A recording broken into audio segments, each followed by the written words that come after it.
some. Oh, okay. Okay, cool. So is someone is recording it? Cool. Thank you. So, Venerable Lobsang Tayala actually give the background of the text, and I'm sure that many of you have some idea what is this text talk about. It's a very, very important and very practical advice. So the Bodhisattva Shantideva who appear on this earth in 8th century and who have written this most profound classical practical texts for us, right? So we are so fortunate to just hearing this name of the bodhisattvas, and then also not just hearing about them, and also we have the books, and then you have the opportunity to read through and listen, and we have received many teachings. I'm sure that many of you have listened these teachings from different teachers, including His Holiness the Dalai Lama and many other teachers who maybe visited, even though the Forest of Wisdom is small, new, but looks like the many participants have, been involved with the Buddhist teaching for a long time, and especially see Jeff and Lori.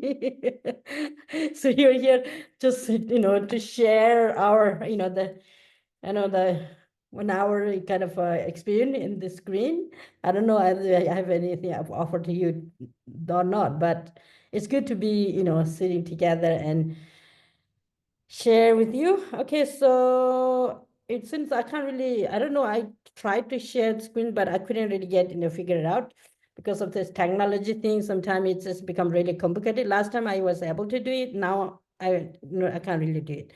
Don't worry. So what I will do is I'll just recite this prayer very like slowly, and then all of you just try to listen what you're saying, and then soon we will be together. Then we will get, we will learn together how to really study this text.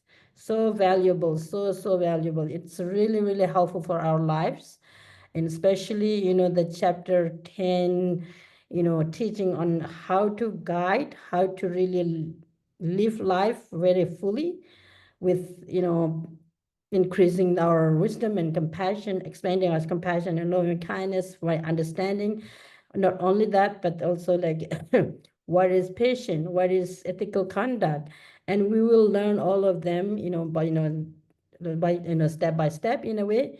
So first I will do the recitation, just few verses, and then I'll go through the some of the verses that I have picked to share. So we'll recite in Tibetan language first.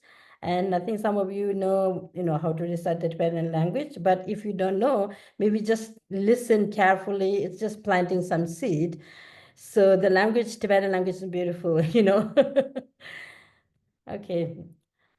Kange tuze nye zone tawa tamche bangbe che tambe che ne tenze ba kodam te la cha tse lo.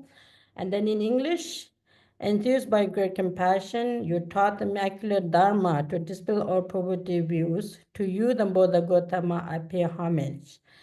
And then taking refuge and generating bodhicitta verses. In Tibetan, Sangye Che Dan Soge Cho Nam La Chanchu Bardo Dani Gyapsu Chi Dagye Jin Soge Be So Nam Ji Dola Penje Sangye Do Bar Sho Sangye Che Dan Soge Cho Nam La Chanchu Bardo Dani Gyapsu Chi Dagye Jin Soge Be So Nam Ji Dola Penje Sangye Do Bar Sho Sangye che dan soge cho nam la chan chu bar do da ni kyab su chi da ge jin so ge be so nam ji do la pen je sangye do bar sho. And then the English version. I go for refuge until I am enlightened to the Buddha, the Dharma, and the Sangha by my accumulation of the practice of giving and so forth. May I become a Buddha to benefit all sentient beings. So this is the verses, the first verses is, composed by Arya Nagarjuna. is the salutation verse when he composed the salutation verse of the Fundamental Wisdom of Middle Way. And then the second one is taking the bodhicitta and the generating bodhicitta. So now, the guide to the Bodhisattva Way of Life, which has, as I said, in chapter 10, and the first chapter 9s are, actually talking about the practice. The first chapter, which is the benefit of the, bodhicitta. And the second chapter, we says like the confession. And then the third chapter, we go one by one. And the sixth one, which is about patience. And the fifth one is alertness. And then the seventh one is, I think, meditative concentration, or eighth one. Anyway, so whether we will go like one by one or just pick up some verses. Today, I actually just pick up some verses that I thought, I find really helpful in my daily kind of, and when I was trying to understand what I'm trying to practice about, if someone, cause you some challenging or some kind of trouble, and how do you really apply the patient that, the instruction or the teaching that Bodhisattva Shantideva addressed in chapter 6 about how to practice patience. Because, if someone show you anger, or someone who are kind of, seemingly kind of cruelty toward you, but then you have to just think about very, clearly, not respond with anger. If you respond with anger, and then we'll clash, and then just burst out everything. It'll go worse rather than become good or benefit for any of. So, if you have time, maybe you all, I actually share, I'm sure you have, but if not, I shared some of, like two, texts with Melinda, one which has like both the Tibetan and English together, and then the one which is just the English version. And if some of you don't have the text, maybe, give ask Melinda to share them. And then, if you read through 2 verses per day and try to understand, that's very helpful. So, and then of course you need the explanation for some of them. Some of them mostly actually very like self-explanatory. You can understand quite easily, but there are a lot of technical things there too. So what I have picked up today is from chapter 1, the chapter 1, which is the benefit of bodhicitta. And so, what is bodhicitta? Any idea? I think Venerable Tanyula explained about what is bodhicitta, right? Bodhicitta is not just compassion or kindness. Bodhicitta is actually a courageous mind. And if you need the correct or precise sort of a definition, it is a mind that wish to get enlightenment or the fully awakened one to benefit all sentient beings. And the very root causes, the very root cause to generate true bodhicitta is compassion.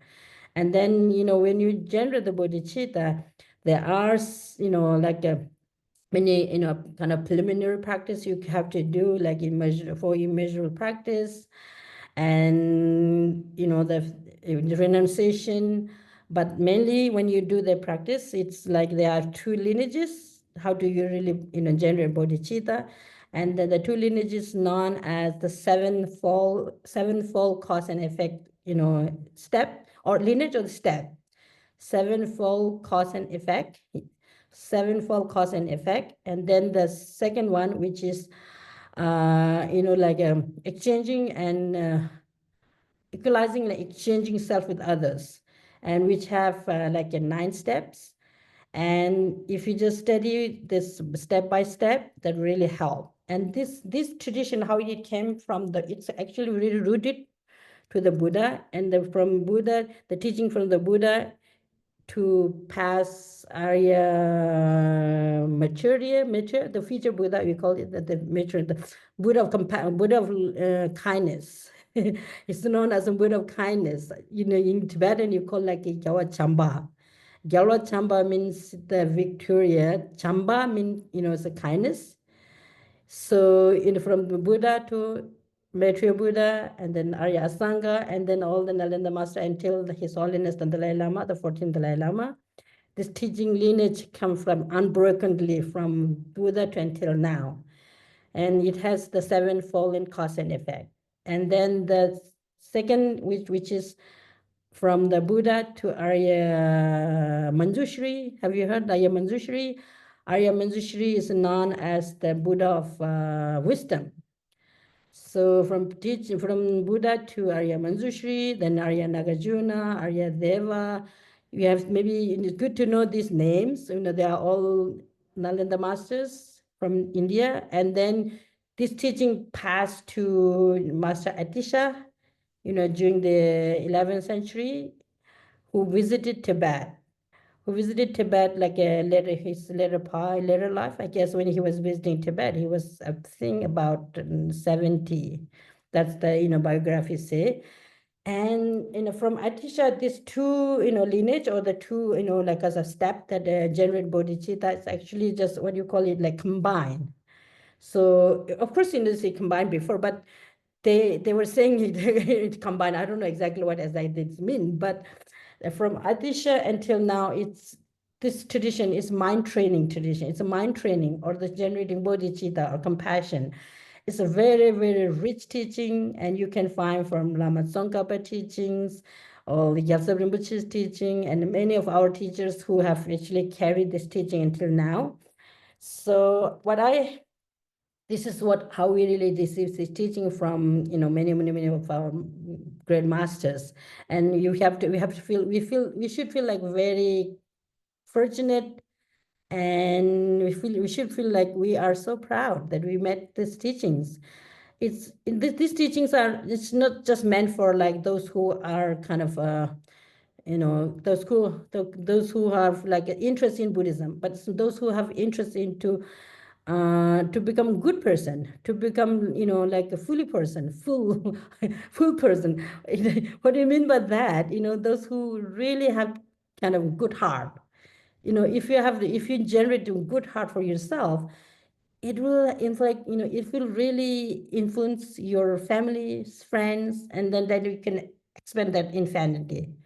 This is really, really precious thing. So you need to, it's really important for us to feel like we are so fortunate and meeting many, many great masters and very great teachers, and that the teachings, the essence teachings, which they give, how do we really become a good human being to be, try to benefit as much as possible. If you can't benefit, at least what we can do is we make kind of pledge that I'm not going to harm anyone. If we can't benefit, but at least I can do what I can do is I can harm. I may not harm anyone, right? So of course, accidentally, sometimes we can make mistake. But by making mistake, we learn, right?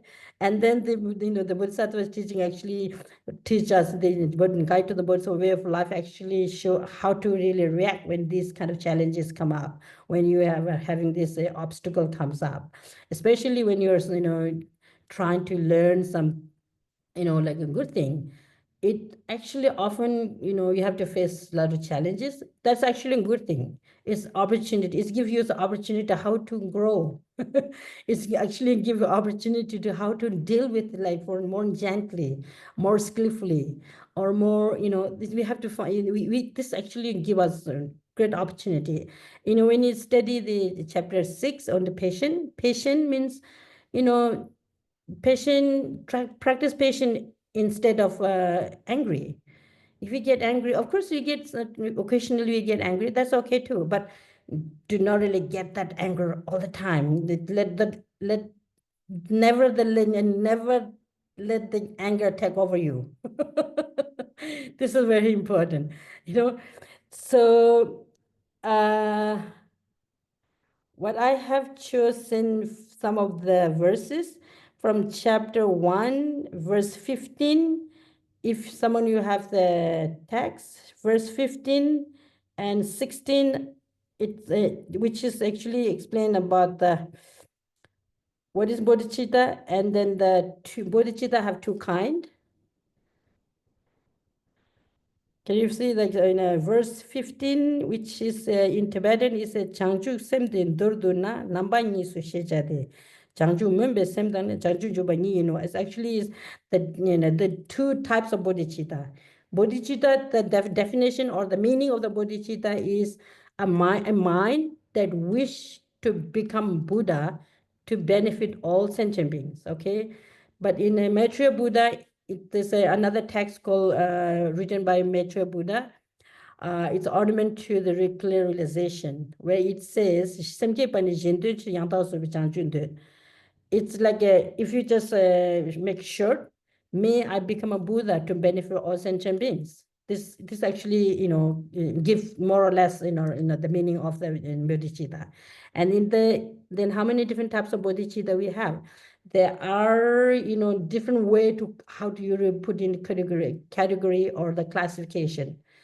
Is a classification, that's we call entity-wise classification. And then there's, like a boundary. There are different way to classify this bodhicitta, but mainly two. The two which is actually explained the chapter 1, benefit of bodhicitta, verse 15. Okay, verse number 15. I'm sorry I couldn't share on the screen somehow some of this technological thing, but what I will just read very slowly for you so you will hear that. I already read in the Tibetan, but I read in the English one. Okay. In brief, the awake. Okay, bodhicitta means enlightened mind. Sometimes they often translate enlightened mind, but it's a the Tibetan scholars, they actually kept the Sanskrit word, I think, right? We always use the bodhicitta, bodhicitta. Bodhicitta is, is a Sanskrit word. If you translate into like in kind of secular sort of a language, I guess awakened mind, fully awakened mind, or maybe the like it's like a strong wish to become a Buddha to benefit all sentient beings. Okay.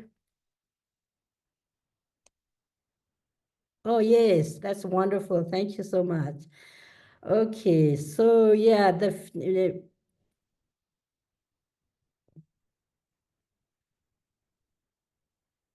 yes, thank you so much. This is wonderful. So yeah, where you have it, you can read that.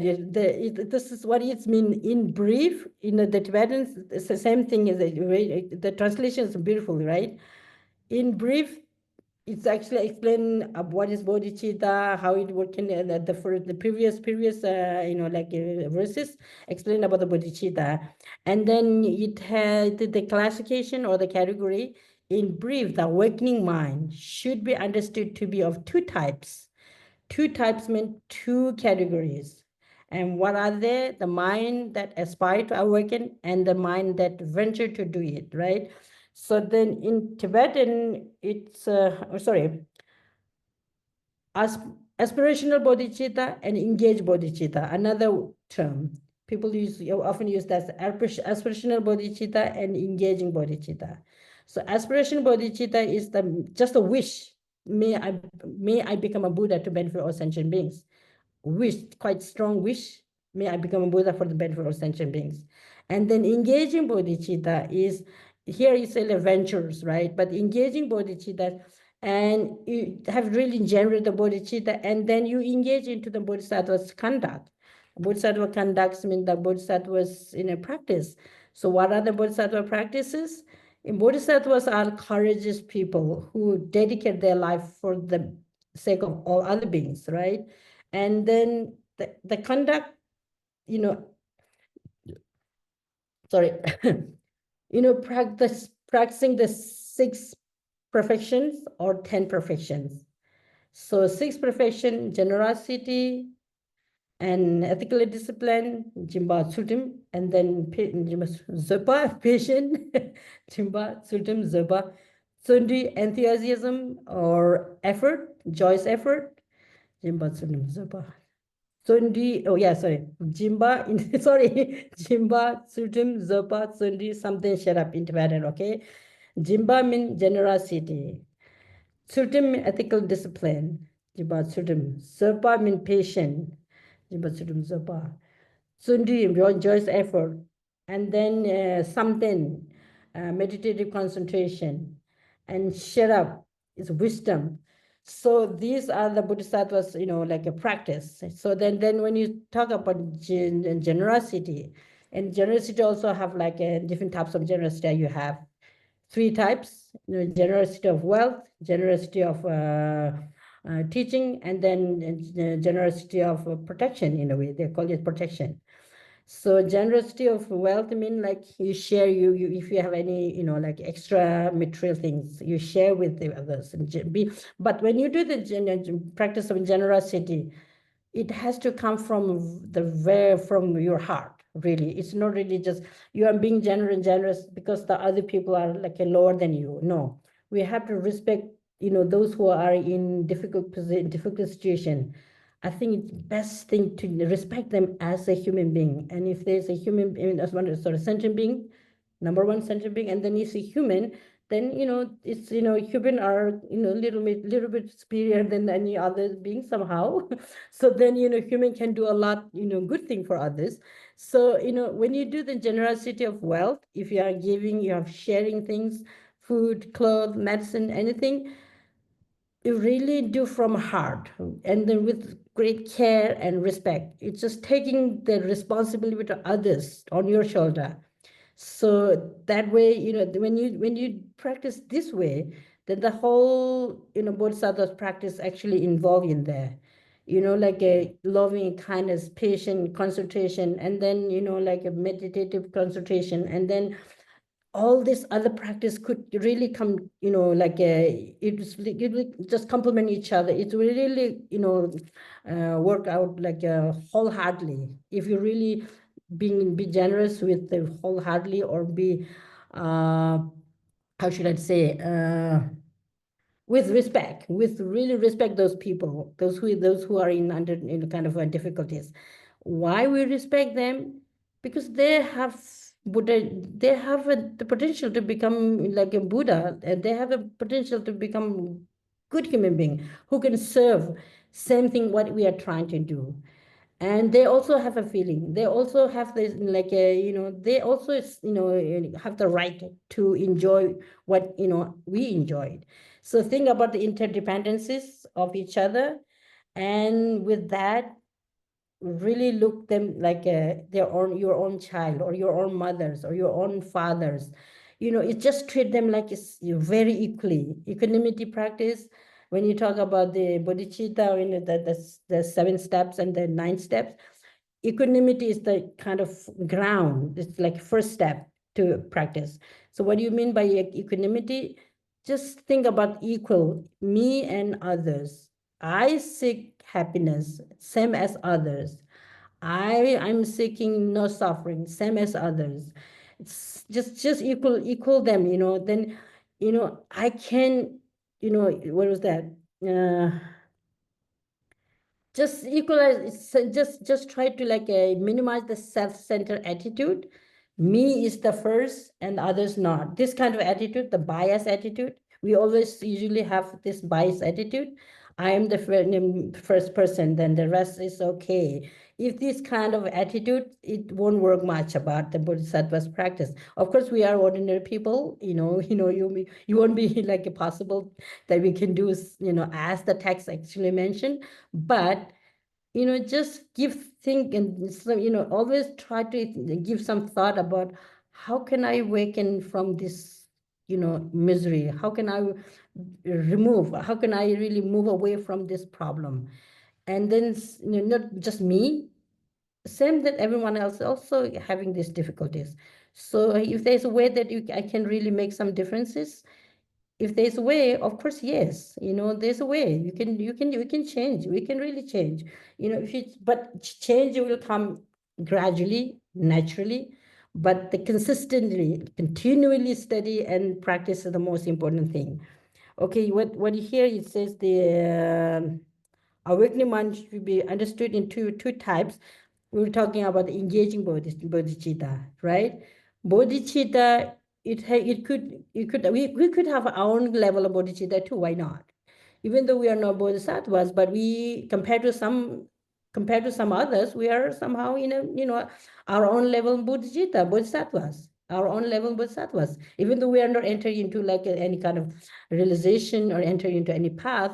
But if we compare some, when you look at the world, there are so many suffering, there are, killing, conflict, bombing, and clashing each other. These are a lot of things happening, but we are very small numbers, but we are so powerful. We come to course with this teaching from the Buddhas. So Buddha's teaching is best medicine to heal our mental illness. So what are the mental illness we have? When you say like mental illness, anxiety, stress, these are, it's kind of small thing. But the very root mental illness is self-centered attitude, the selfishness, and then impatient, and self-centered attitude, and then a competitive mind, and jealous, and then covetousness.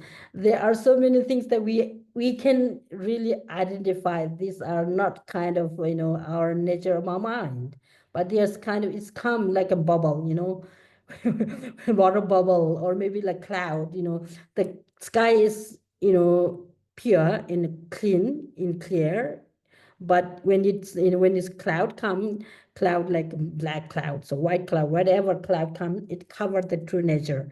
Same thing that when these negativities in our minds are calm, and our true nature is just kind of distorted. I mean, our true nature is kind of really doesn't really let us to manifest and doesn't let us to use it. So then but you can do it, with this our mind, with this our kind of good pure motivation, and then the intention that I really want to do something good rather than like hurting.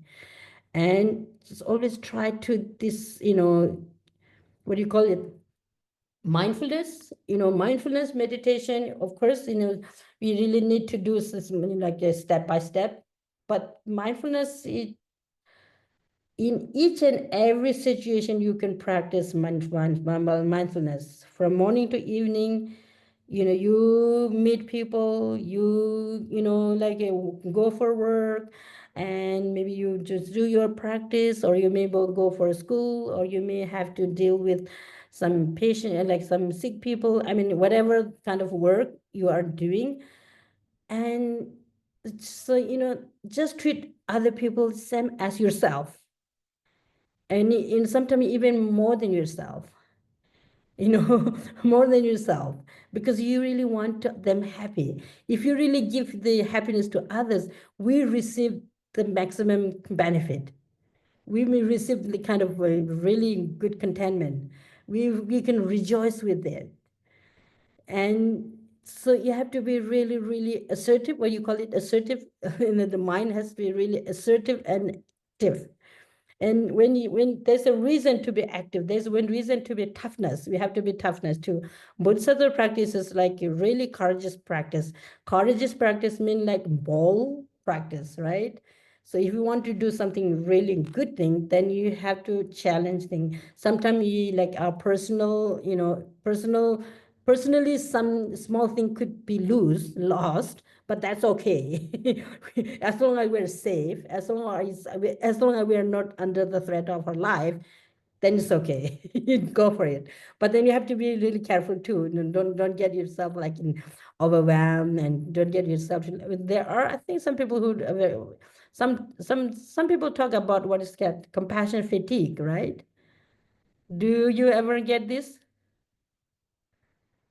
So can I ask you, what do you do when you feel this kind of fatigue? Maybe answer, what do you do when you feel kind of compassion fatigue, or when you sometimes when you wanted to do some good thing in this society, but somehow some kind of obstacle, some kind of challenges come, you can't really move much, and you get a little frustrated, right? Or compassion fatigue. This is, you know, think about it. How do you really deal with that? I mean, skillfully, with mindfully and skillfully, how to deal with that. because we don't want to get stressed ourselves. We don't want to put extra stress for ourselves, because we are doing the practice and learning the Buddhism to get, more peace of mind, rather than, like a distort, or rather than kind of a, short temper mind. We don't want to do that. Right? So because of that, mindfulness is very important. Be mindful what is really doing, but mindfulness with, complement with the wisdom, complement with the understanding, the very holistic view, very, very holistic view. So this is very important. Otherwise, just being, when you do the mindfulness, just be like be mindful with one thing. It doesn't have much. But when actually you're doing something good in your work, your family, or your community, or, it's a bigger thing. Some of you may really involved with some, service for others in different, different fields, or different situation, or different areas. So then this bodhisattvas, bodhisattvas, Shantideva's text will help. It's really good medicine. So, okay, now, the two types of bodhicitta, which is aspirational bodhicitta and engaging bodhicitta. Okay, two. We need to get this two. And then how do you, with the different, what makes difference, these two? And then the second verse, verse number 16.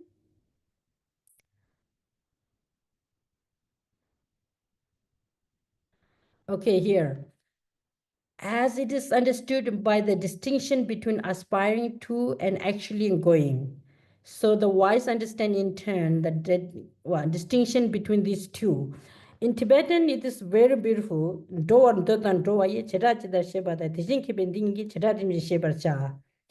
So it is used as kind of metaphor. For example, the aspirational bodhicitta is that, same as that you want to go somewhere. For example, if you need to go to your work area, or maybe you have to go to shopping mall, or you have to go to temple, or you have to plan to go to see the Dalai Lama, or you want to go to see the temple of the Buddhas and Bodhisattvas, right?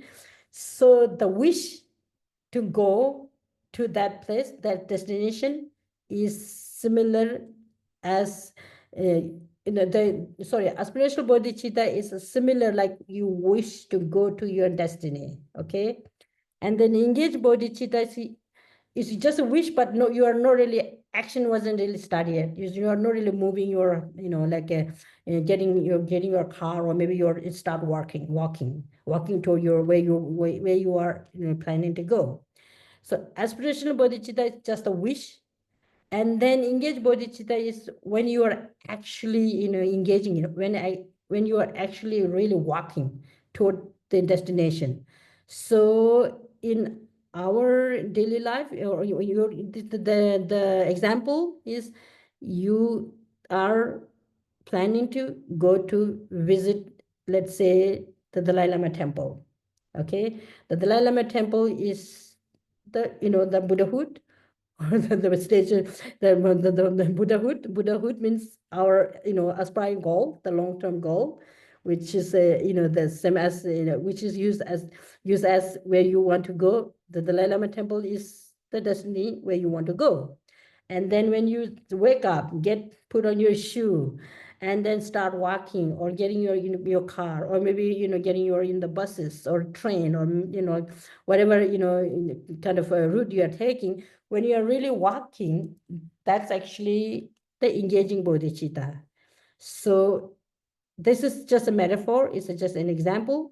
And then the meaning, just you're pledging that you wanted to become a Buddha, and wish to become a Buddha. And then when you start practicing the six perfection, and for immeasurable, and there are many other practices that involve in the meditating on loving kindness, for immeasurable. And yeah, these are when you're really starting learning, studying reflecting, and then try to meditate. That's where you are really engaging it. So this is what it really says in here in this verse number 16. Okay, as it understood by the distinction between aspiring to go and actually going. Aspiring going is aspirational bodhicitta, and really going, actually going is the engaging bodhicitta. Right? Got it? And what's that? So the learned understand the distinction between these two to be as stages. It is stages. In order to be able to engaging bodhicitta, first you need to engage. First you need to cultivate or generate the aspiring bodhicitta, and then engaging bodhicitta. This is like a cause and it sets a cause and result connection. Cause and result connections are there, and then to generate or to generate or to cultivate the aspirant bodhicitta, then you have to go to the step. There are 7 steps. I mean, 6 steps before the bodhicitta. When you say the 7-fold cause and effect, the first 6 are causes, and then the 7th one is the result, which is the bodhicitta itself. Okay. So it is kind of clear or not? Does it give some kind of beneficial? I hope so. I'm trying to share what I know. Right? But it's good to just sit together and looking each other and learning these things, right? And then what I was planning to share was, I think, chapter 1.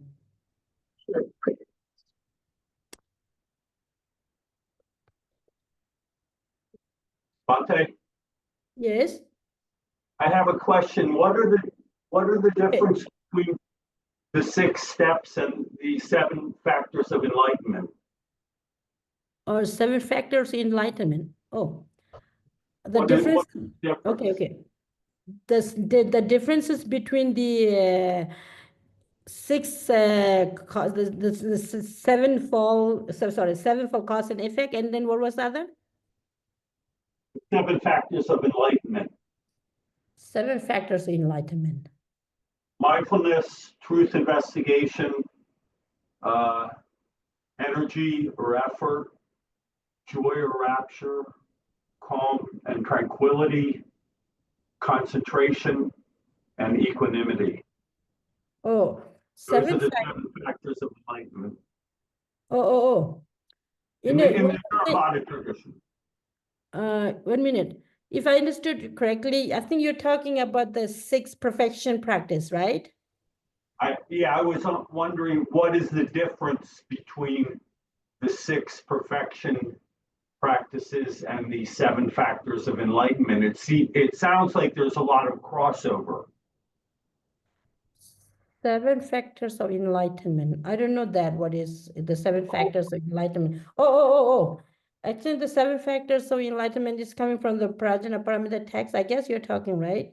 I think they have some, of course, they have some interconnection, but they are different practice. And the 6 perfections is like, as I actually counted them like the generosity and then or others, and ethical discipline or the good conduct. Ethical discipline means like in good conduct, good behavior. Okay, simple term. Good conduct and good behavior of body, speech, and mind. Okay, and also there are three types of kind of conducts are there. And then the 6 perfections, this is quite common teachings in a way.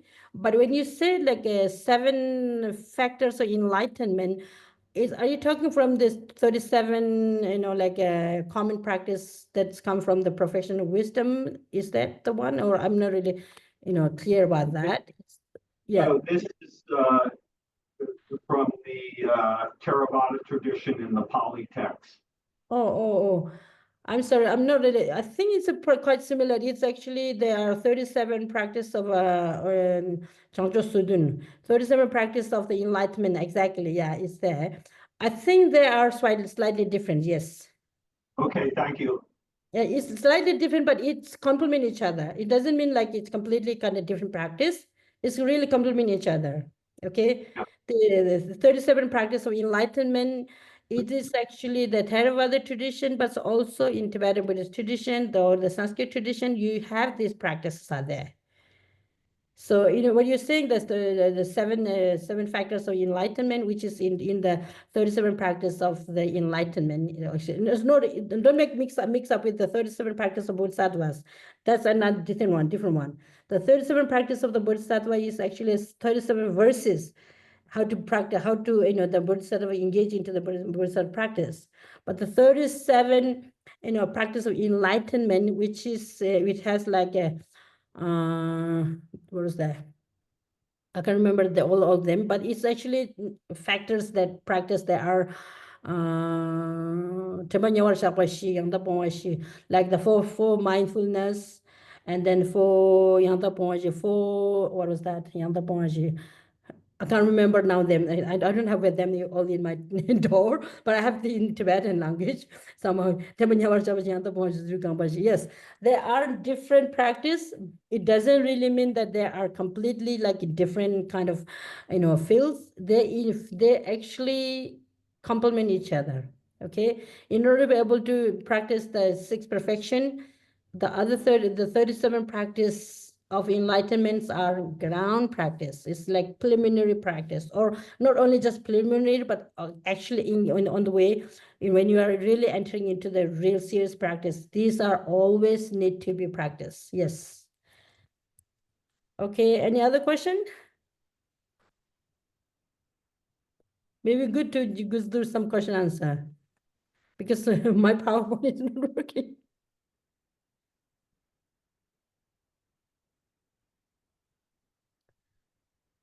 If not, can you go to, let me see.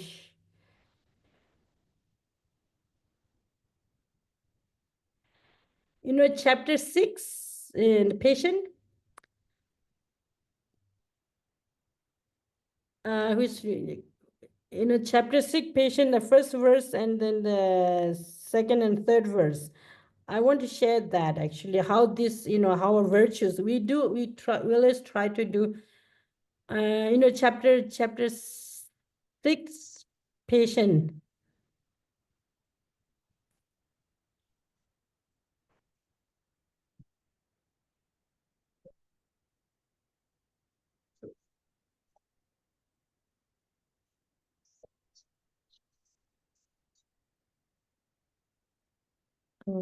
Are you able to share? Because the practice patience is very important, because we often get this shortcoming. So that, if you get angry with, it really destroy our goodness. It's really destroy our, coolness. It's really destroy our, peace of mind. So, and the chapter 6, where you talk about how do you really, what are the, oh, okay, here you go. So if you get angry or resentment, or just clash with, your coworker, or maybe friends or family or others, this will really, destroy our, peace of mind, but also our wholesome deeds. When you say wholesome deeds mean like any virtuous action that you have, accumulated, any virtuous action that you have, like a, keep like a, saving in your mind, same as like you save money in your bank, right? So any virtuous action, or by practicing with the frustration, making offering, this is different, practice that you do on daily basis. If you get really angry, it will destroy you. So where you said it here, whatever wholesome deeds, such as venerating the Buddhas and generosity that have amassed over 1,000 years, will be destroyed in one moment of anger. So if you get angry, it will destroy your virtues. It will destroy your peace of mind. It will destroy. It means like it will take away from our coolness, our peace of mind, our beauty of the family, or the beauty of the person, the beauty of the community. So then we have to try as much as possible to not get angry much. I mean, of course, it's not easy. Definitely, it's not easy. But not easy doesn't mean it's impossible. It's possible that if by learning, by training, by seeing the disadvantage being angry, and then by seeing the advantage or the qualities of the patient, the quality of the patient, the action by the practice patient. If you practice patient, definitely you will gain. Sometimes you could get overwhelmed in a way. Sometimes you feel like that if you try to practice patient, you're always, oh, it's okay, okay, it's just, and some people could take some advantage of you. But when you're noticing that some people are able to take advantage of you, I think it's good to rejoice them instead of getting angry. Rejoice them instead of getting angry. Oh, because of me, she or he's having good time. I rejoice that one. Right? I'm really happy with that. Of course, it's not easy thing, but if you try to do that, that would be really helpful. Otherwise, if you get angry, if you get really kind of annoying, what is the, of course there are situations you have to be tough too. Toughness, but skillfully, really skillfully toughness too. But this is very, anger, hatred are the real enemy. They are the real enemy that destroy your good thing, destroy your peace of mind, destroy your friends, destroy your family. And then you feel like lonely, and you feel like broken heart, and you feel like, and then what do you do? And some people just try to do some, I don't know what they use, like different substance, or maybe just get loneliness, or maybe, that's not really the way. If so there's the life is not just, the kind of very small kind of minimal sort of activities. So seeing this, the qualities or the advantage to practice patience, and then checking with the anger how that really destroyed your mind, and do this meditation. When you say the meditation, of course, when you can sit cross your leg and see the, how this, like a unwanted sort of mental things, mind and mental states arising you, and then how can you really apply this antidote, or how can you really apply the remedy to remove them or to minimize them, so this is why I pick up about this number in verse 1 and verse 2, verse 3, where it says, whatever wholesome deeds, such as venerating the Buddha and generosity that have amassed over 1,000 years, will be destroyed in one moment of anger. And then oh God, no, I don't want to get that. I don't want to destroy my goodness things. I want to keep it. It's like, I want to save it for like continue to enjoy, continue to utilize it, If you destroy it, then it's difficult to accumulate again, So then you're just seeing this, and then okay, from today on, I'm not going to get angry. I want to be more assertive. I want to be more kind of active in when it comes to like other people well-being. And because others are connected with you, we are all interdependent. We are all depend each other. The world is very small village or small kind of family. No matter whether how many how many, the population, I mean, how big the population of the world, we are all connected, right? So we need to just, try to generate this kind of attitude, mental attitude, thinking about broadly rather than very narrow thinking. So then the second one, the first, the first verse is talking about the result of anger. If you get angry, this is what happened. And then the second verse, it's actually talk about the hatred. Where it says, there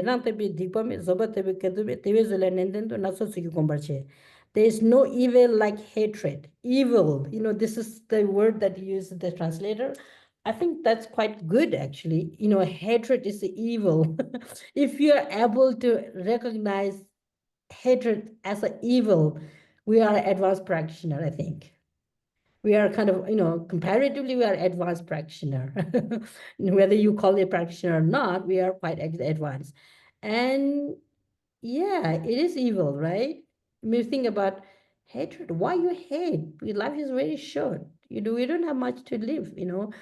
If you have all the causes and condition and the luxuries and the houses and cars and monies, everything, whatever you have, I mean, we don't have more than 100 years. Maybe, if you're lucky, we have lucky. Maybe you live like 100 years, 100 plus some. Otherwise, you have to go. When you have gone, we can't take anything with us, right? Even our body. I mean, you can't take anything. You can't take anything. And then if you have so many wealth, and then there's so many complications afterward, maybe like family members or friends or whatever, they may have like quarrel about that. They're leftover. I don't know what you call it, the leftover or in the whatever they leave behind, right? So then it's very important why we are alive, very sensible, sensibly, try to not really, get too much hatred among our own community, our own families. So because the way why you say this, see, there's no evil like hatred. So what is hatred? If you the hatred, if you get the hatred get so strong, then you are going to hurt others, sometimes even kill others, right? So bad. Right, we can see this, right? There is no evil like hatred, and no what was that, fortitude like patience. Patience is the zopatabikatume, yes, and thus I should strive in various ways to meditate on patience.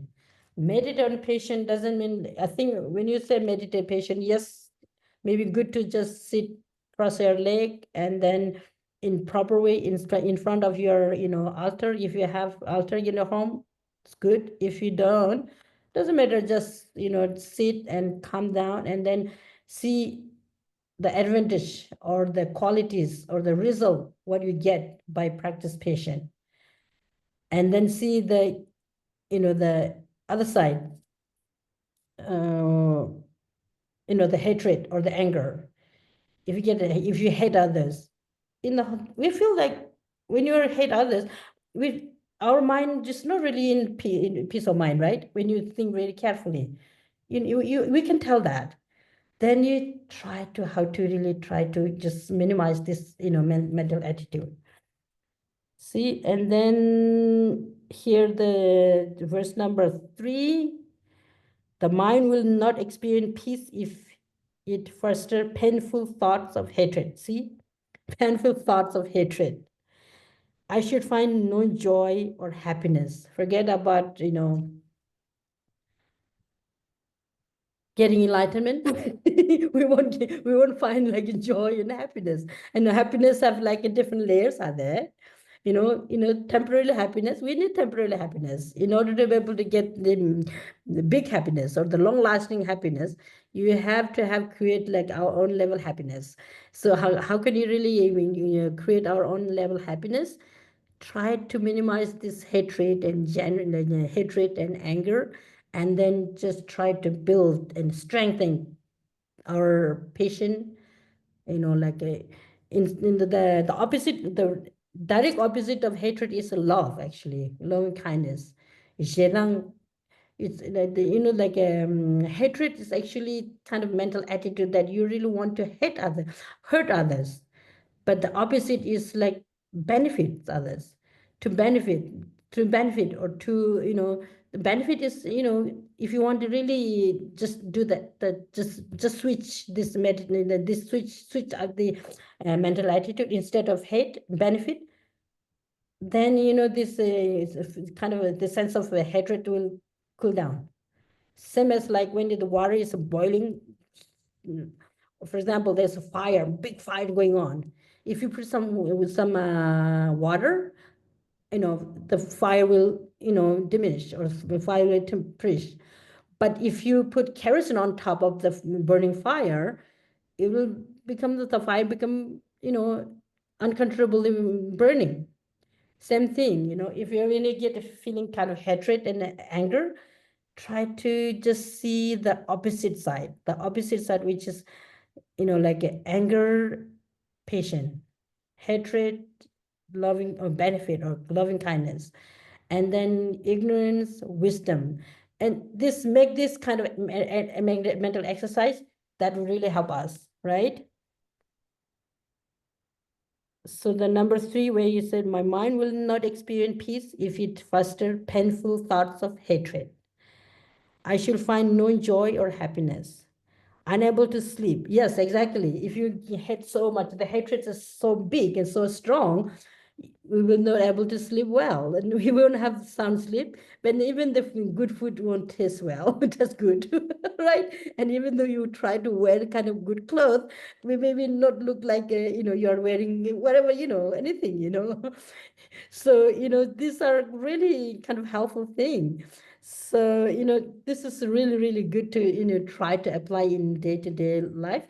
It's not that, difficult either, some extent it's not that, difficult. Of course, you could get some challenges, but, it's something is very possible that we can really put in a day-to-day life practice. Okay, now what time is now? Oh, I think we don't have much time. It's already 9:30. And maybe if you have any question, I will try to answer. If not, then we will do dedications.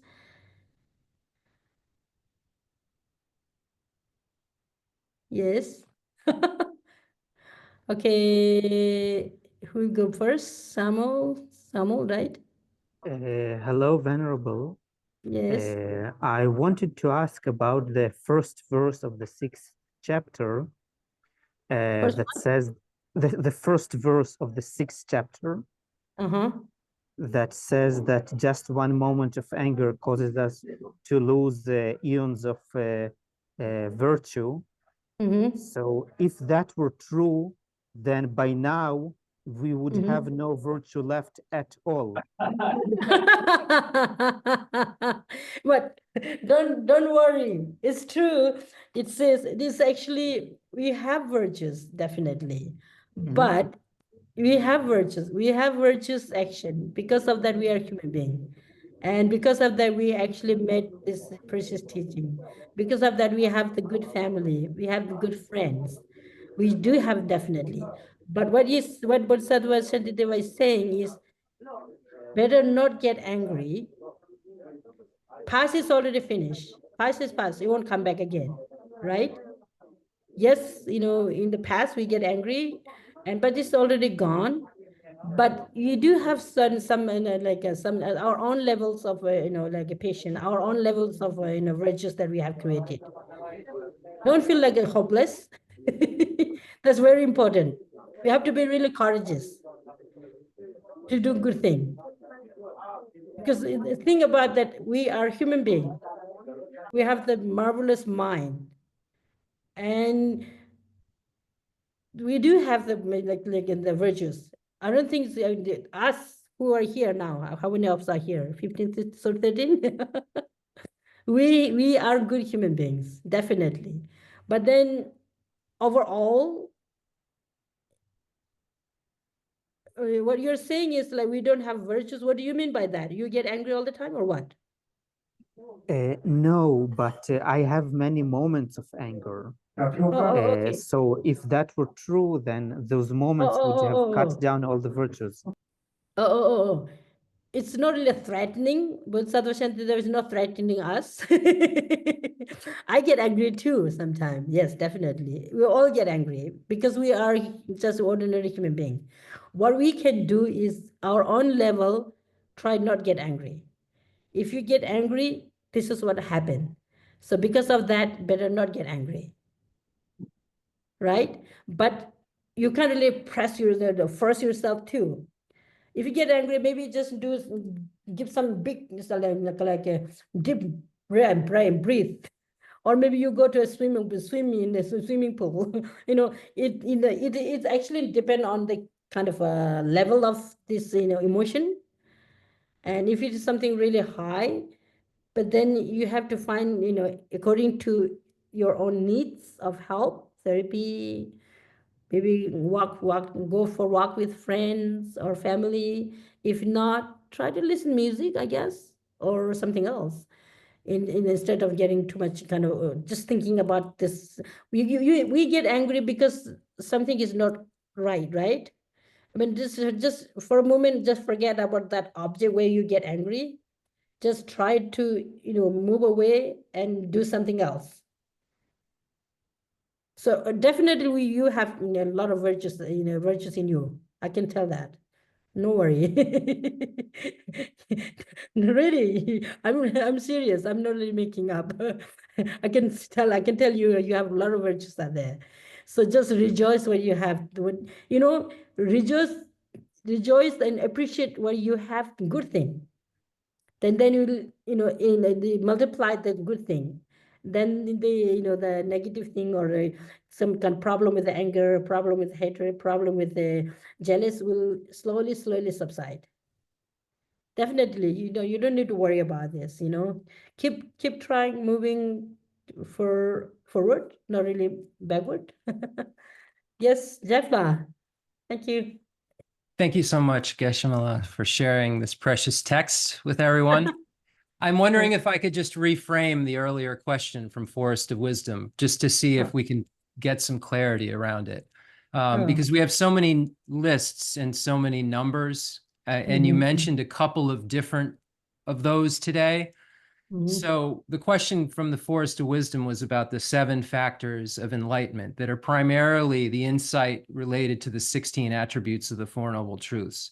But what you were talking about is from the great vehicle perspective related to how to get bodhicitta, the 6 causes, and then the 6 perfections. And I think there might have been maybe a mix-up between the 6 perfections and the 6 causes for bodhicitta. So maybe if you could just differentiate a little bit about what causes bodhicitta, and then the engaged bodhicitta of the practice of the 6 perfections. What are those, just kind of 2 different lists? Maybe that would be helpful. And does that relate to insight of those 7 factors of mindfulness and investigation into where you have this insight into the 16 attributes of the Four Noble Truths? Is there a connection there between the 6 causes for bodhicitta, the 6 perfections, and then this insight that we're speaking of that occurs related to the 16 attributes of the Four Noble Truths? Does that help to frame that? Does that help with the Forest of Wisdom? Does that framing your question in a way? Yeah, the one who is talking, asking about the Theravada tradition, and the Theravada's text where you have the 7 factors of enlightenment. There was Part of the 37. Yeah, part of the 37 practice of enlightenment. And there's, I think, 6 different kind of categories are there. It's actually when you study in the 4th chapter of Prajna Paramita Sutra, where this, this is actually the 173 point of, sorry, another number's coming. We don't go there. We have a lot of time to study. I think the 16 aspect of the 16 aspect of the Four Noble Truth are, of course, they are interchangeable. There are some connection each other. But when you hear, I think if I understood correctly, what was that? The question from Force of Wisdom about the 7 practice of enlightenment. Like Shantideva Lhadron. This Jeff, Tibetan, right? Shantideva Lhadron. Yes. That's actually, the 3, when you study the, Prajna Paramita Sutra, and then the knower of all, Shishe Ginamba, it is actually the aspect of the, the know of all. I think it is not really the one that it is the common practice with Theravada and then the greater vehicles. It's common practice of the greater vehicles and the Theravada tradition. The seven factors of the enlightenment. It's used as enlightenment, definitely. Yes, the enlightenment, you could understand the enlightenment of the Sarvakayana, the enlightenment of the Pratyabhayana, and the enlightenment of the Bodhisattvayanas. Yes. So you use the name of the same term. And it has some slightly different understanding of each, but I don't have all of them in list with me, but it is coming from the 173 points of the aspect of the omniscient mind, and then the 37, which is common with them, like a Theravada tradition, and then the greater vehicle tradition. I think is that the one maybe first wisdom, the question. But yes, you need to So learn then that. how so then maybe if you could just talk about what are the six causes you were talking about and the six perfections? I These are see. two different things. There are The two six different. perfections aren't the causes for the Exactly. bodhicitta. I thought Like of this, just to differentiate it, to make it clear, maybe. Yeah, exactly. When you try to, cultivate bodhicitta, there are sevenfold cause and effect. The sevenfold cause and effect, six cause, and then the seventh one is the result, which is bodhicitta. Then the six causes are, like what was that? Marshiba. Marshiba Tinta Batinzo Yonja Laksam, right? Let me see. I have the list actually somewhere here. It's remembering that all sentient beings once your mother, and then remembering their kindness, and repaying their kindness, and then there was that. 1 minute. I think we have some time, right? It's okay to spend a little more time. If it is okay, I could give you the list. Yes, 1 minute.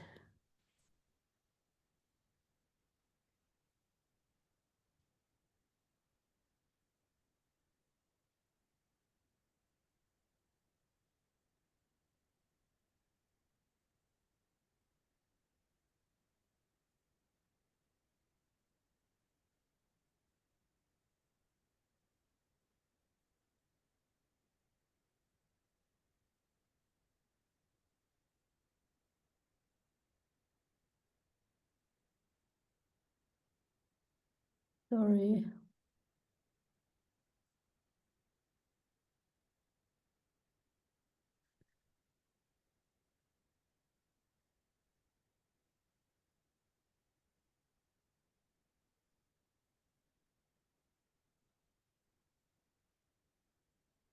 Yes, I can give you the list, okay? It's the six perfection and then the sevenfold cause and effects are different, okay?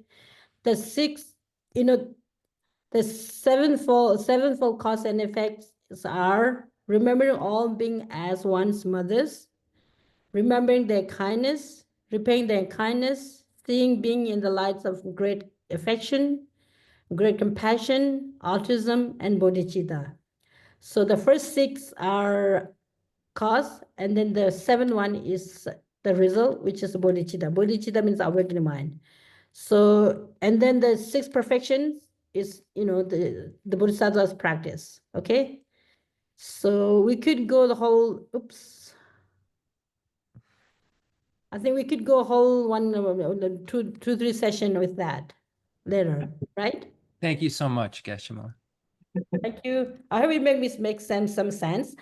And so, we can do a lot of discussion.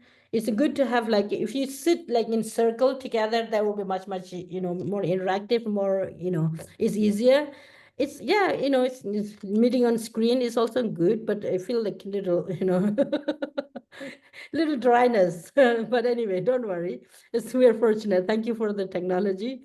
that bring us together in this a platform. And thank you so much, Forest of Wisdom, Melinda, and everyone for coming, and have a good day, right? And let me do short dedication. Okay, let's just dedicate these virtues that we have created to benefit sorry, let's try to dedicate these virtues to get enlightenment is kind of big word, but the eventual goal, the final goal is we all seeking perfection. And we just pray and dedicate these virtues. All the Buddhas and Bodhisattvas live long and continue to their, noble deeds to benefit all sentient beings, which include His Holiness the Dalai Lama and many other enlightened beings who are on this earth serving for limitless of beings by sharing their wisdom, by sharing their compassion, the message of the compassion, message of wisdom, message of loving kindness. And there are like numbers and numbers of people who are noble beings who are trying to, try to create our worlds better rather than, destroying. So just pray those, enlightened beings live long. And then at the same time, we ourselves just pray that we also become good human being day by day, month by year by, and eventually we will achieve our final goal, which is the long-lasting happiness and peace. So thank you so much for coming, and we'll see you, in another week. Thank you. Bye-bye, and have a good day.